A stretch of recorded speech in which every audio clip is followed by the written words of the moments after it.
নমস্কাৰ সকলোকে জ্ঞানৰ পোহৰ ইউটিউব চেনেলটোলৈ স্বাগতম জনাইছো।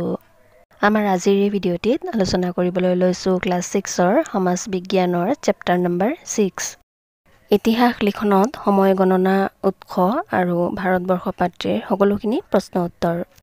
ছাত্ৰ-ছাত্ৰীসকল যদি এই ভিডিঅ'টি ভাল লাগে তেন্তে ভিডিঅ'টিত এটি লাইক কৰি দিবা আৰু চেনেলটো ছাবস্ক্ৰাইব কৰা নাথাকিলে ছাবস্ক্ৰাইব কৰি বেল আইকনটি অন কৰি থবা যাতে নতুন ভিডিঅ'বিলাকৰ নটিফিকেশ্যন তোমালোকে পোনপ্ৰথমে লাভ কৰা। সো ষ্টুডেণ্টছ, এতিয়া আৰু বেছি পলম নকৰি তোমালোকৰ সমাজ বিজ্ঞান পাঠ্যপুথিখনৰ চেপ্টাৰ 6ৰ অনুশীলনী 1 উলিয়াই লৈ চোৱা। ইয়াত চোৱা 1 নম্বৰত লিখিছে তলৰ প্ৰশ্নবোৰৰ উত্তৰ দিয়া।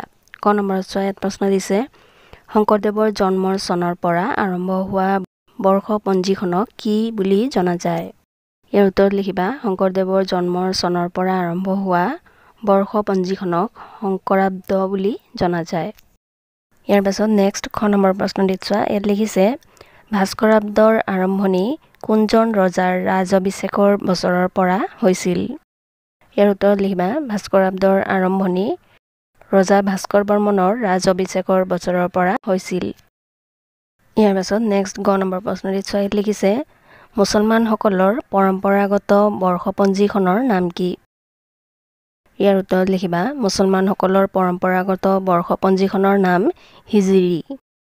ইয়াৰ পাছত নেক্সট ঘ নম্বৰ প্ৰশ্নটিত চোৱা, ইয়াত লিখিছে গ্ৰেগৰিয়ান বৰ্ষপঞ্জীৰ আৰম্ভণিৰ বছৰটো কোনজন বিশেষ ব্যক্তিৰ জন্মৰ পৰা গণনা কৰা হয়? ইয়াৰ উত্তৰত লিখিবা গ্ৰেগৰিয়ান বৰ্ষপঞ্জীৰ আৰম্ভণিৰ বছৰটো যীশুখ্ৰীষ্টৰ জন্মৰ পৰা গণনা কৰা হয়। ইয়াৰ পাছত নেক্সট 19 নম্বৰ প্ৰশ্নটিত চোৱা, ইয়াত লিখিছে এক দশক বুলিলে কি বুজা? ইয়াৰ উত্তৰত লিখিবা এক দশক বুলিলে 10 বছৰীয়া এছোৱা সময়ক বুজোৱা হয়। ইয়াৰ পাছত নেক্সট প্ৰথম 6 নম্বৰৰ প্ৰশ্নটিত চোৱা, ইয়াত লিখিছে 1000 বছৰক একেলগে বুজাবলৈ কোনটো শব্দ ব্যৱহাৰ কৰা হয়? ইয়াৰ উত্তৰত লিখিবা 1000 বছৰক একেলগে বুজাবলৈ সহস্ৰাব্দ শব্দটো ব্যৱহাৰ কৰা হয়। ইয়াৰ পাছত নেক্সট 2 নম্বৰত চোৱা, ইয়াত লিখিছে ইতিহাস আৰু কাহিনীৰ মাজত কি পাৰ্থক্য আছে? ইয়াৰ উত্তৰত লিখিবা ইতিহাস হৈছে তথ্য, দলিল, দস্তাবেজ, প্ৰমাণ ইত্যাদিৰ ওপৰত আধাৰিত সত্য ঘটনা, আনহাতে কাহিনী কল্পনাভিত্তিক আৰু সাহিত্যমূলক য'ত প্ৰমাণৰ প্ৰয়োজন নাথাকে। ইয়াৰ পাছত নেক্সট একেবাৰে শেষৰ 3 নম্বৰটোত চোৱা, প্ৰশ্ন দিছে ইতিহাস লিখনৰ ক্ষেত্ৰত সবাতোকৈ গুৰুত্বপূৰ্ণ উপাদান কি?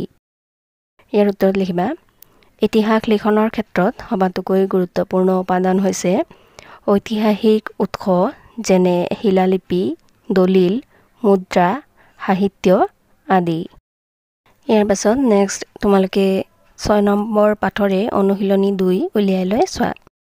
ইয়াত চোৱা 1 নম্বৰত লিখিছে তলৰ প্ৰশ্নবোৰৰ উত্তৰ দিয়া। ক নম্বৰত চোৱা, ইয়াত প্ৰশ্ন দিছে ইতিহাস অধ্যয়নৰ উৎস বুলিলে কি বুজা? ইয়াৰ উত্তৰত লিখিবা ইতিহাস অধ্যয়নৰ উৎস বুলিলে সেইবোৰ সামগ্ৰী বা তথ্যক বুজোৱা হয় যাৰ সহায়ত অতীতৰ ঘটনাৰ বিষয়ে জানিব পৰা যায়, যেনে পুথি, প্ৰাচীন মুদ্ৰা ইত্যাদি। ইয়াৰ পাছত নেক্সট খ নম্বৰ প্ৰশ্নটিত চোৱা, ইয়াত লিখিছে ইতিহাস অধ্যয়নৰ দুবিধ উৎসৰ নাম লিখা। ইয়াৰ উত্তৰত লিখিবা ইতিহাস অধ্যয়নৰ দুবিধ উৎস হ'ল 1 নম্বৰ শিলালিপি আৰু 2 নম্বৰ খনন কৰি পোৱা সামগ্ৰীৰ ৰাসায়নিক অধ্যয়ন। ইয়াৰ পাছত নেক্সট গ নম্বৰ প্ৰশ্নটিত চোৱা, ইয়াত লিখিছে এপিগ্ৰাফিষ্টসকলে কিহৰ বিষয়ে অধ্যয়ন কৰে?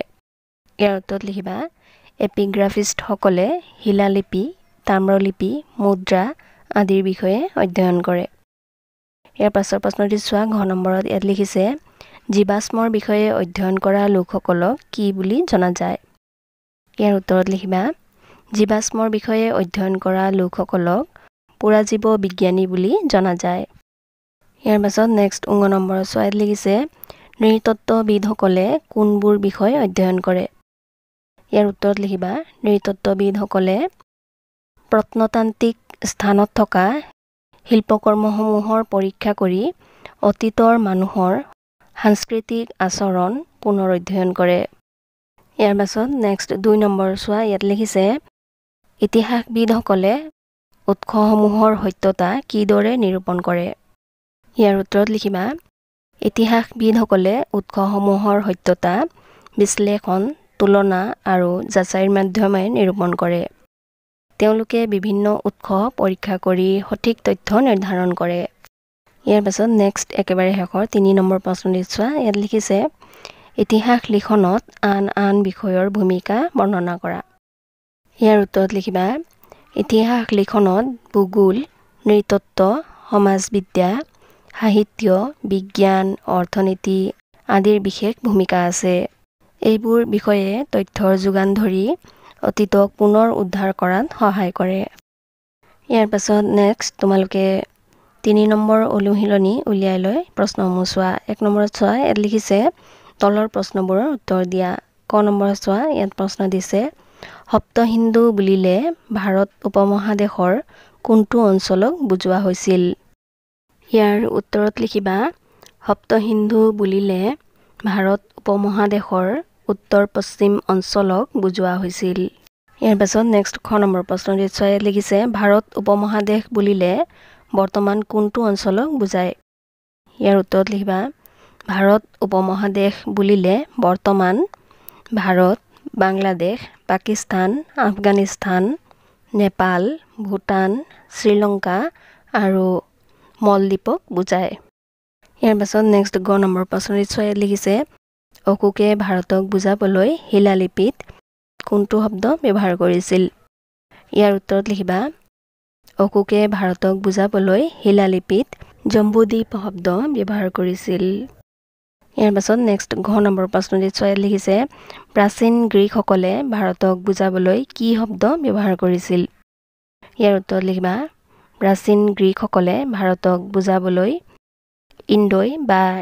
ইণ্ডাইক শব্দ ব্যৱহাৰ কৰিছিল ইয়াৰ পাছত নেক্সট 9 নম্বৰ প্ৰশ্নটি চোৱা ইয়াত লিখিছে প্ৰাচীন চীনাসকলে ভাৰতক কি বুলি কৈছিল ইয়াৰ উত্তৰত লিখিবা প্ৰাচীন চীনাসকলে ভাৰতক ইয়ন্তু বা হিন্দুৰ পাৰ ইন্দু বুলি কৈছিল ইয়াৰ পাছত নেক্সট প্ৰথম 6 নম্বৰৰ প্ৰশ্নটি চোৱা ইয়াত লিখিছে ভাৰতৰ কোনটো অঞ্চলক ভাৰতম বুলি কোৱা হৈছিল ইয়াৰ উত্তৰত লিখিবা ভাৰতৰ উত্তৰ পশ্চিম অঞ্চলক ভাৰতম বুলি কোৱা হৈছিল ইয়াৰ পাছত 2 নম্বৰ প্ৰশ্নটি চোৱা ইয়াত লিখিছে ভাৰত শব্দটো কিদৰে আহিল বৰ্ণনা কৰা ইয়াৰ উত্তৰত লিখিবা মহাভাৰতত সমগ্ৰ উপমহাদেশখনক বুজাবলৈ ভাৰতবৰ্ষ শব্দটো ব্যৱহাৰ কৰা হৈছিল মহাভাৰতৰ সমগ্ৰ উপমহাদেশখনক বুজাবলৈ পৌৰাণিক ৰজা ভৰতৰ নামেৰে ভাৰতবৰ্ষ শব্দটো ব্যৱহাৰ কৰা হৈছিল